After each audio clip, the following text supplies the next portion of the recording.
I want to tell you the story of Irina Sendler. It's a name that I didn't even know until last year. But once I heard the name, it's connected to a story that I have never forgotten. This woman was born in 1910. She was outside of Warsaw. By 1940, she had become an administrator in Warsaw's welfare department as Hitler occupied Poland. Well, the Nazis, if you remember right, they took 500,000 Jews and they shoved them in the ghetto, and then they cut off all the basic health services, even food.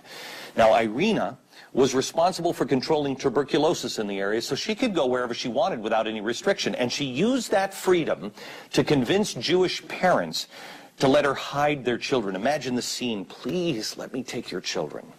This woman worked so hard to rescue the children of the ghetto. Sometimes she carried them in a burlap sack, or she would put them in a casket to elude the Nazi guards. She'd put them in an ambulance right next to her in the back seat, and her dog she trained to constantly bark when she was questioned, so the Nazis couldn't hear the cries of the children in the sack or the coffin. They'd just hear the dog. Sendler then gave the children all new names and documents, and she placed them with Christian families. But she didn't want their original identities to die, so she wrote down their real names and buried them underground in a jar in her backyard by an apple tree. Eventually, she was caught by the Gestapo. She was brutally tortured. They broke her feet and her legs with wooden clubs, just beat her and beat her. She was then scheduled to be executed, but she escaped by bribing a guard, and she lived in secret until the war was finally over. Once she was free, the first thing she did was dig up that jar next to that apple tree. She attempted to put the lives of the rescued children back together. Unfortunately, most of the parents were killed, but she placed many with relatives.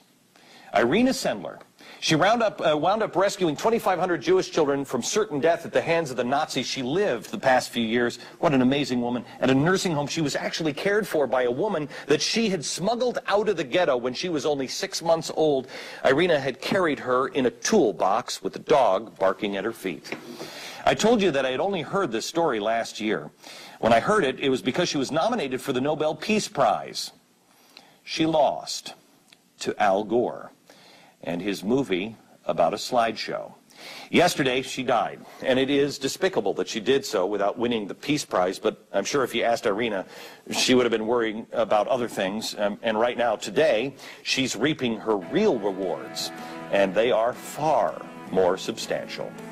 From New York, good night, Irina.